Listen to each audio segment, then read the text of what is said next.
As part of Friday night's bombshell special report, Elizondo, who says he ran a secretive Pentagon UFO program, shares what he claims the government really knows. UFOs are real, and they are a national security issue.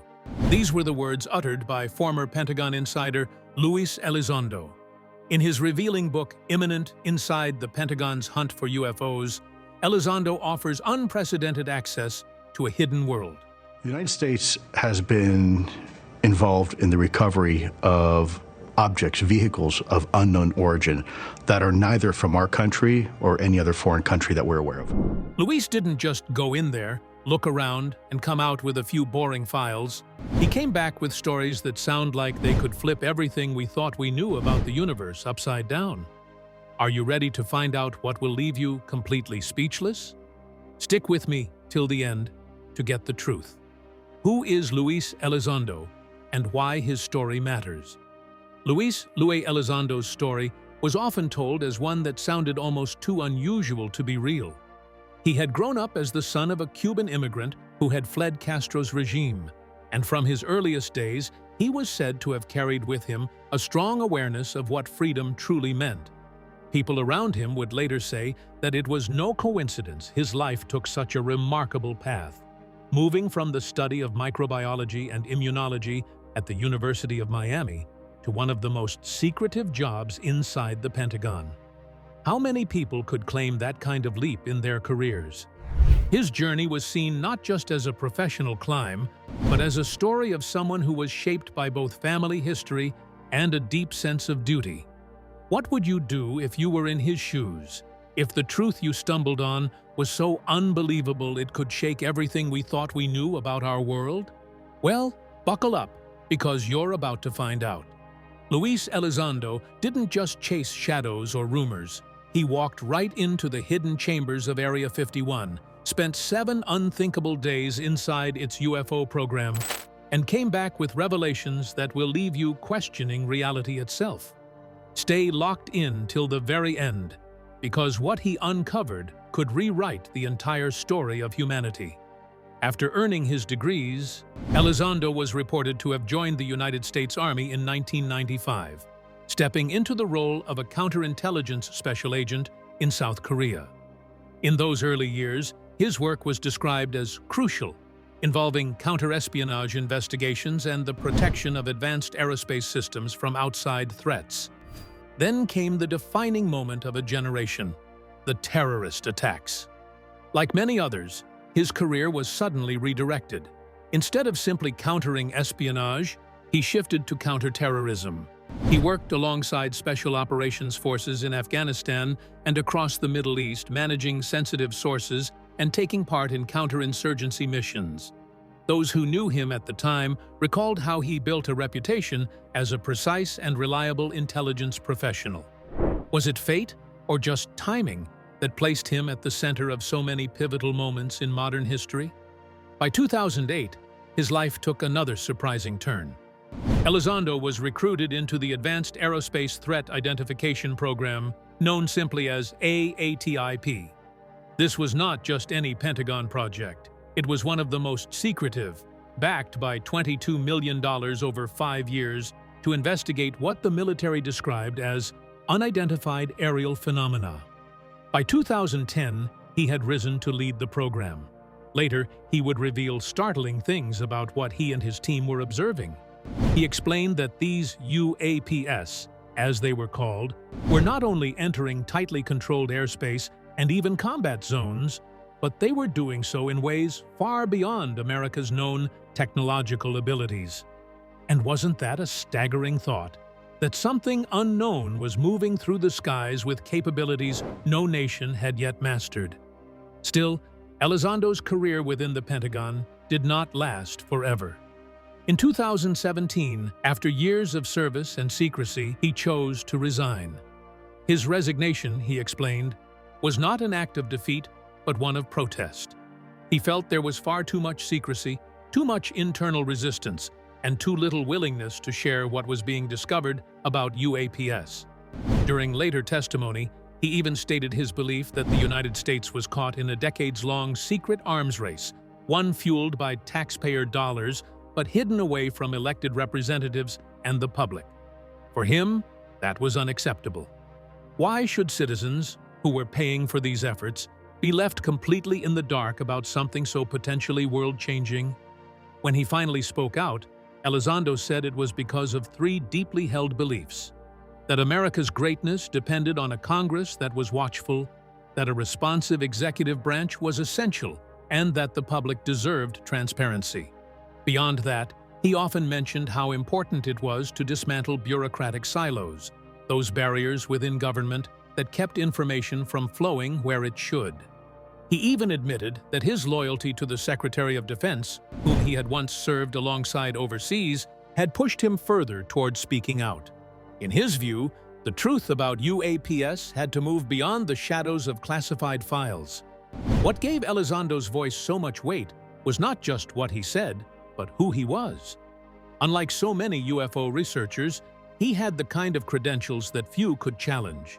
Before AATIP, he had managed a highly sensitive special access program on behalf of the White House and the National Security Council. His claims weren't made in isolation either. His best-selling book, Imminent, Inside the Pentagon's Hunt for UFOs, offered the public a rare look into what had been happening behind closed doors.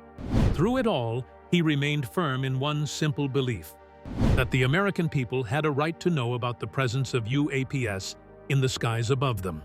And wasn't that the question that lingered in so many minds? What exactly was out there? And why had it been hidden for so long? Stay with me, because what you're about to hear next takes us deeper into the very core of the mystery. What the Inside Area 51 program actually does. What the Inside Area 51 program actually does.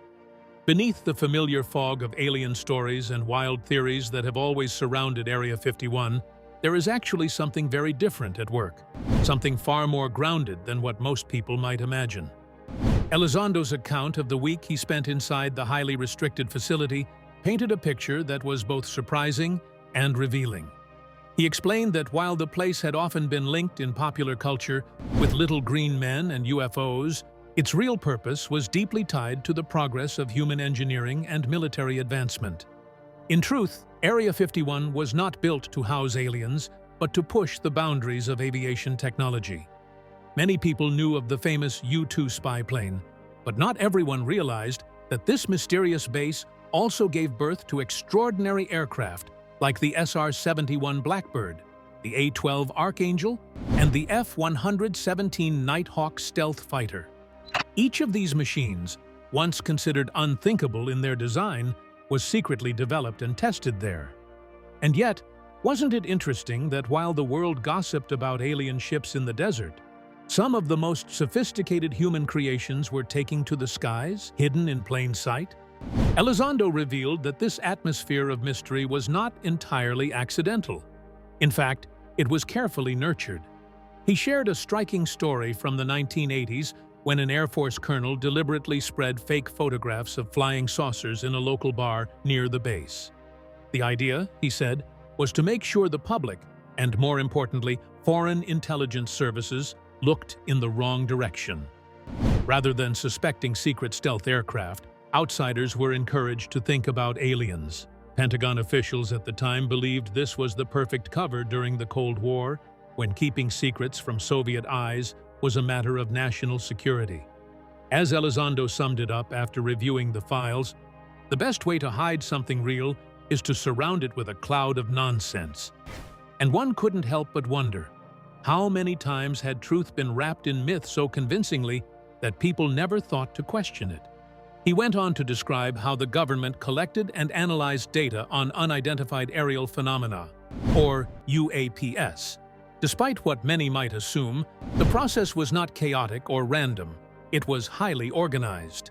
Information was drawn from several streams, including satellite images, electromagnetic emissions, eyewitness accounts, and sensor data from advanced equipment. All of this, he explained, was managed under strict protocols by agencies working together, with the Office of Naval Intelligence's task force playing a leading role in bringing everything together. The irony, however, was that the issue was not the lack of information, but rather the overwhelming amount of it. According to Elizondo, valuable data was scattered across different agencies, trapped within silos of classification and bureaucracy. And he asked, almost rhetorically, what good is information if it is locked away, unable to be pieced together into a full picture? When asked what separated a credible sighting from mere speculation, Elizondo emphasized that the most convincing cases were the ones backed by multiple forms of confirmation. One example he highlighted was the famous 2004 incident off the coast of San Diego. During this encounter, pilots captured footage of an oval-shaped object with fighter jet cameras, while radar systems from different platforms simultaneously tracked the same target. Cases like this, where different types of evidence aligned, demanded serious attention. The Pentagon's All-Domain Anomaly Resolution Office, created in 2022, had been applying strict standards to sift through such reports. First, they eliminated obvious possibilities like weather balloons, satellites, or drones. Then, if nothing ordinary could explain what was seen, the case was studied more closely. What truly made a sighting stand out, Elizondo stressed, was when there were multiple reliable witnesses, especially trained military personnel, combined with radar confirmation, clear video or photographic proof, and flight behavior that went beyond known human technology. In his words, the truly interesting cases are those where all conventional explanations have been exhausted. And really, wasn't that the essence of the mystery? The idea that after stripping away all the noise, some things remained that simply could not be explained? By the end of his week inside the secretive program, Elizondo's reflections pointed to a larger truth. The heart of Area 51 was never about aliens crashing into the Nevada desert. It was about pushing human limits in technology, while cleverly using the alien myth to shield those efforts. And if you think that's shocking, wait till you see what he personally witnessed during those 7 days inside. This is where things get even wilder. So stay with me till the very end, because you'll want to hear every detail of what he saw. What I saw during my 7 days. The footage that the public has seen of unidentified aerial phenomena, often grainy and low in quality, is said by Luis Elizondo to be only the very tip of the iceberg. He explained, after having exclusive access to information behind closed doors, that what lies beneath the surface tells a story far more extraordinary than anyone could imagine. People might ask themselves, if those blurry clips already stirred so much debate, then what could the unreleased ones reveal? Elizondo claimed that the 3 famous Pentagon videos were actually the least compelling out of everything the government had. According to him, there are videos in ultra-high definition, so clear that they would leave no room for doubt.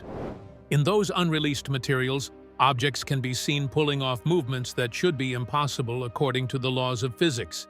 Instantaneous bursts of acceleration, hypersonic speeds without even a trace of a sonic boom, and sudden stops so violent that no human pilot could possibly survive them. He suggested that it was not just strange, but also deeply unsettling. Back in 2014, Navy pilots began to notice these mysterious objects more frequently after receiving a new technological upgrade known as the Active Electronically Scanned Array Radar. This advanced system had the ability to detect things that older radar systems had missed for years, almost as if a hidden world in the skies had suddenly become visible. Pilots began reporting more and more strange encounters, and it was not just their word against silence, there was multi-sensor confirmation. Elizondo pointed out that there were different types of evidence coming together. Electro-optical data like gun camera or FLIR footage, radar returns confirming the visuals, and the testimony of highly trained pilots. After all, if there is anyone who can distinguish an aircraft at great distance, it is a Navy pilot with years of experience. Would all of them really be mistaken at the same time? Lieutenant Ryan Graves, a seasoned F/A-18 Super Hornet pilot, shared how these craft lingered in training areas not just for minutes but for hours, sometimes even for days. He recalled how another pilot nearly collided with a bizarre object that looked like a sphere with a cube inside it, flying directly between 2 jets in tight formation. How could such an object not only exist but operate with such precision? Between 2014 and 2015, the USS Roosevelt Carrier Group's pilots faced these encounters regularly, watching objects perform maneuvers no known aircraft could withstand. Graves explained the risk in simple terms. Speed alone does not kill a pilot, but sudden acceleration or stopping does. These craft, however, seem to endure up to 4,000 G-forces, a number so extreme that no human body or known material could tolerate it. The pilots knew they were witnessing something far beyond human engineering. Elizondo later described how, throughout his work, he identified 5 unique features that consistently set these phenomena apart from anything conventional: instantaneous acceleration, hypersonic speeds, low visibility, the ability to move seamlessly across air, space, and water, and what appeared to be some form of anti-gravity lift. Perhaps the most breathtaking piece of evidence he encountered came when he saw footage of an object shifting from the air straight into the water without slowing down. He reported that what shocked him most was not just the movement itself, but the fact that it showed the same performance everywhere. Whether in the atmosphere, in low Earth orbit, or underwater, the craft did not seem to struggle. This was a proof that something entirely different from human technology was at play. By 2023, the All-Domain Anomaly Resolution Office had already gathered 757 new reports of unidentified phenomena between May 2023 and June 2024. Out of these, around 300 cases were explained through ordinary causes, but the rest remained unresolved.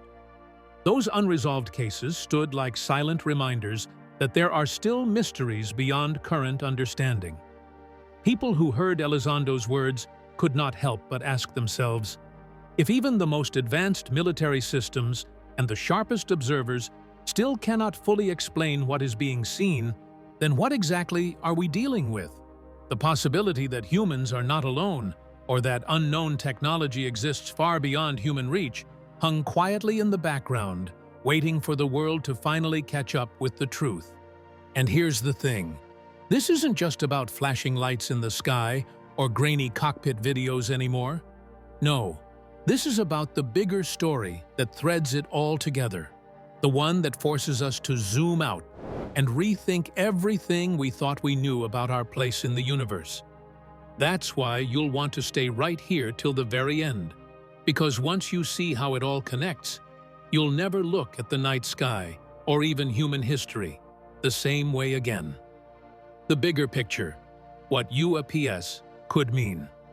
When people talk about UAPs, or what most still call UFOs, it is easy to get caught up in the mystery of what they might actually be. Yet beyond the question of their true nature lies something even more pressing: what they mean for humanity's future. Through the revelations brought forward by Luis Elizondo, who once led the Pentagon's Advanced Aerospace Threat Identification Program, a far more complex picture has started to emerge. These objects are not just curiosities in the sky. They represent challenges, possibilities, and even questions that touch on the deepest parts of human existence. And isn't it striking that what first appears like science fiction quickly shifts into something that affects politics, security, faith, and even how people view their place in the universe? On one level, UAPs carry undeniable national security implications. Reports presented during congressional hearings have detailed encounters happening near sensitive military installations. Witnesses described objects behaving in ways that no known aircraft should, with one chilling account explaining how they could literally split aircraft formations right down the middle.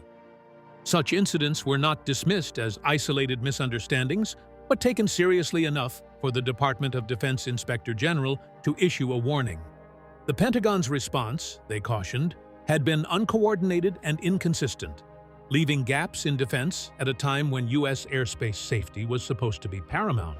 After all, if something unknown is cutting through the skies undetected, doesn't that raise a very unsettling question?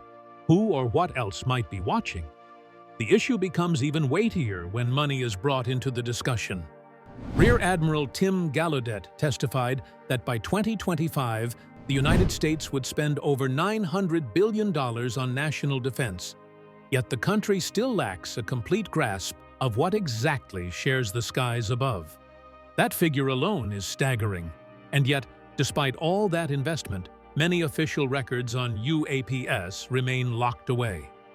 Officials argue that releasing them might reveal grave threats to military defense, intelligence operations, or foreign relations. So, isn't it ironic that while the world's most powerful nation pours unimaginable sums into keeping its skies safe, it admits that it cannot fully explain what keeps appearing in them? But the story does not stop at fear or secrecy. If one looks past the security concerns, UAPs also hint at possibilities that could change science and technology in ways that might feel almost unreal. Even if only a small portion of the sightings are valid, the capabilities described suggest leaps in knowledge so extraordinary that they could spark something like a new industrial revolution. What if propulsion systems could suddenly defy the rules of physics as humanity currently understands them? What if breakthroughs in space exploration became possible in ways that were once the stuff of movies? There is even speculation about advances in quantum computing or materials science that could transform entire industries. NASA has already begun organizing and synthesizing government data into a UAP records collection for scientific study, although they still stress that no credible evidence of extraterrestrial life has been found. Yet one cannot help but wonder, if the evidence is so inconclusive, why does the effort to study it continue to grow at such a scale? Beyond science and defense, the presence of UAPs touches something much more personal, even spiritual. People have always asked the question, are we alone in the universe? If these phenomena eventually point to a form of non-human intelligence, it would shake humanity's understanding of itself to the core. Oxford researchers have pointed out that if humans really are alone, then the moral responsibility becomes enormous, because preserving life and consciousness would fall solely on humanity's shoulders. But if people are not alone, then every assumption about creation, purpose, and existence would have to be rethought. Elizondo himself has hinted that UAPs might be connected to something greater than technology or military encounters. He suggested that what is unfolding may have ties to humanity's spiritual history in ways not yet understood. And this is where things begin to take a truly unsettling turn, because once you start connecting these dots, you begin to see why the silence from those in power isn't just about secrecy, it might be about control. So stay with me, because the deeper we go, the clearer it becomes that the government's silence is not just a pause, it's a message in itself. Understanding the government's silence. For decades, the silence of governments around the world regarding UFOs has puzzled the public, leaving many to wonder if the secrecy was simply about hiding the truth or if it went much deeper. When people look closely at the history of this silence, as Elizondo has often pointed out, it becomes clear that the reasons were not one-dimensional at all. It was not just about denial or an unwillingness to admit what was going on in the skies. Instead, it reflected a whole web of motivations, shaped by political, social, and cultural fears. After all, isn't it strange that governments who freely speak about nuclear weapons, espionage, and international conflicts still tread carefully when it comes to UFOs? Elizondo explained that the story goes far back into the heart of the Cold War. When secrecy became more than just a habit, it became a strategy of survival. During the Cold War, information itself was a weapon. Both the United States and the Soviet Union were locked in a race not only for technological dominance, but also for control of public narratives. Secrecy, in this context, was not just about keeping enemies guessing, but about making sure one's own population didn't stumble upon truths that might inadvertently reach foreign ears. According to Elizondo, military officials deliberately allowed UFO rumors to flourish because they worked brilliantly as a smokescreen. Whenever people spotted strange lights darting across the sky or mysterious shapes hovering at high altitudes, the first thought was rarely secret aircraft. Instead, the imagination leapt straight to aliens. Could there have been a more convenient cover? This tactic allowed groundbreaking aviation projects, planes that flew higher and faster than anything known at the time, to remain shrouded in myth rather than exposed to Soviet spies. Isn't it remarkable how the very fascination with extraterrestrials, something often mocked in pop culture, was quietly serving the serious business of national defense. But the story of government silence was not only about misleading rivals. There was also the question of how ordinary people might respond if confronted with the full truth. The fear of mass panic was never far from the minds of officials. They knew that people could be fragile when confronted with ideas that shook the foundations of their beliefs. The infamous War of the Worlds radio broadcast of 1938 remained a constant reminder of just how quickly chaos could erupt. Even though that broadcast was fiction, many listeners genuinely believed an alien invasion was underway, and the resulting confusion and panic became a kind of case study in mass psychology. Elizondo pointed out that this single event hung over government decision-making for decades. Officials asked themselves, if fiction alone could cause such hysteria, what would happen if they announced undeniable proof of something unexplainable in the skies? Would religious institutions fracture under the weight of new realities? Would scientific communities be forced to rewrite the very framework of human understanding? And most critically, would the public lose trust in the government itself for withholding the truth for so long? These were questions that could not be dismissed lightly. Over time, the pattern of silence hardened into something like tradition. For generations, secrecy became the default mode, passed down from one administration to the next. To many in power, it seemed safer to maintain control of the narrative than to risk destabilizing society with revelations that might spiral beyond their ability to manage. The irony, as Elizondo often observed, was that the very attempt to protect society by withholding the truth may have only fueled suspicion and conspiracy theories. The silence, meant to protect, instead created fertile ground for mistrust. Yet, as history often shows, silence cannot last forever. In recent years, the walls of secrecy have begun to crumble. The world of 2022 and beyond is not the world of the Cold War. The flow of information today is almost impossible to control, with smartphones, social media, and a culture of instant sharing breaking down the barriers that once shielded governments from scrutiny. Recognizing this, the Pentagon took a step that would have been unthinkable decades earlier by establishing the All-Domain Anomaly Resolution Office, AARO. This office was designed specifically to investigate unidentified aerial phenomena, what many still call UFOs. At the same time, congressional hearings have begun to shine light on discussions that were once confined to closed rooms and classified documents. Elizondo himself remarked that the very idea that such matters were off-limits was rapidly eroding. He noted that the shift was not just about new policies, but about a broader cultural realization. In today's world, total secrecy is no longer tenable. This slow move toward transparency has sparked a mix of relief and suspicion among the public. On one hand, many welcome the honesty, believing that open discussion is long overdue. On the other, some wonder if even now the full truth is still being filtered. After all, if governments hid information for decades, why should people believe that the sudden openness reveals everything? These lingering doubts make the process of trust building more complex. Still, Elizondo emphasized that the very fact conversations were happening in public forums represented a historic turning point. Isn't it fascinating that a subject once whispered about in fringe circles is now being debated in official hearings? What emerges from this long journey of silence, secrecy, and gradual disclosure is a story that says as much about human nature as it does about UFOs themselves. People in power feared chaos, while ordinary citizens feared being left in the dark. Governments tried to balance national security with public trust, and in the process created a culture of speculation that outlived the Cold War itself. Today, the narrative is shifting, and one can't help but wonder what the next chapter will bring.